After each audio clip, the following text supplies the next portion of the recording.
സിപിഐഎമ്മിന് RSS ബന്ധമെന്ന കള്ളപ്രചാരണങ്ങൾക്കെതിരെ രൂക്ഷ വിമർശനവുമായി മുഖ്യമന്ത്രി പിണറായി വിജയൻ. RSSനെ പ്രീണിപ്പിക്കേണ്ട കാര്യം സിപിഐഎമ്മിനില്ല. RSS ശാഖയ്ക്ക് കാവൽ നിന്നെന്ന് പരസ്യമായി പറഞ്ഞത് KPCC അധ്യക്ഷൻ K സുധാകരനെന്നും മുഖ്യമന്ത്രി. ഇത്തരത്തിലുള്ള ആരോപണങ്ങൾ തികഞ്ഞ അവജ്ഞയോടെ തള്ളിക്കളയുന്നുവെന്നും മുഖ്യമന്ത്രി വ്യക്തമാക്കി. ADGP MR അജിത് കുമാറും RSS നേതാവും ചർച്ച നടത്തിയെന്ന ആരോപണത്തിനു പിന്നാലെയാണ് സിപിഐഎമ്മിന് RSS ബന്ധമെന്ന വലതുപക്ഷ നേതാക്കളും വലതുപക്ഷ മാധ്യമങ്ങളും പ്രചാരണങ്ങൾ നടത്തിയത്. ഇത്തരം കള്ളപ്രചാരണങ്ങൾക്കെതിരെയാണ് മുഖ്യമന്ത്രി അക്കമിട്ട് വസ്തുതകൾ നിരത്തിയത്. RSSനെ പ്രീണിപ്പിക്കേണ്ട കാര്യം സിപിഐഎമ്മിനില്ല. ആർക്കാണ് RSSുമായി ബന്ധമുള്ളതെന്ന് കേരളത്തിലുള്ളവർക്കറിയാം.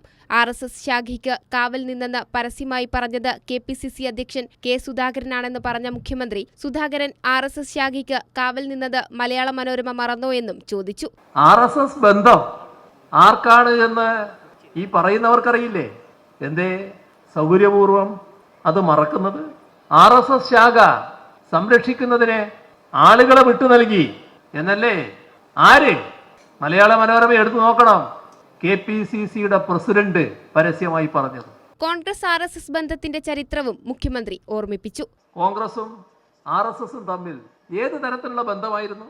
1984 RSSന്റെ സർ സംഘചാലക് മധുകർ ദത്താത്രേയ ദിയോറസ്, അദ്ദേഹം എങ്ങനെയാണ് ആ പേര് പ്രസക്തമാകുന്നത്? അദ്ദേഹവുമായി രാജീവ് ഗാന്ധി തെരഞ്ഞെടുപ്പ് ധാരണയടക്കം ഉണ്ടാക്കിയില്ലേ? ഓർക്കാൻ കുറച്ച് വിഷമമുണ്ടല്ലേ? നിങ്ങൾക്ക് പറയാൻ തീരെ കഴിയില്ല. പക്ഷേ ചരിത്രത്തിന്റെ ഭാഗമായുള്ള കാര്യമല്ലേ അത്?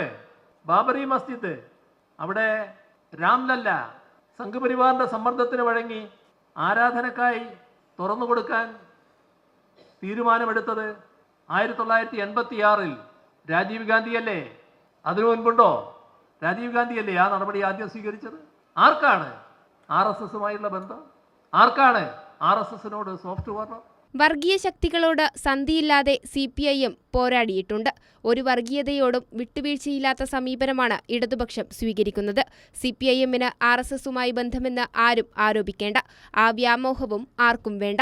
ഇത്തരത്തിലുള്ള ആരോപണങ്ങൾ തികഞ്ഞ അവജ്ഞതയോടെ തള്ളിക്കളയുന്നുവെന്നും മുഖ്യമന്ത്രി വ്യക്തമാക്കി. കൈരളി ന്യൂസ്, തിരുവനന്തപുരം.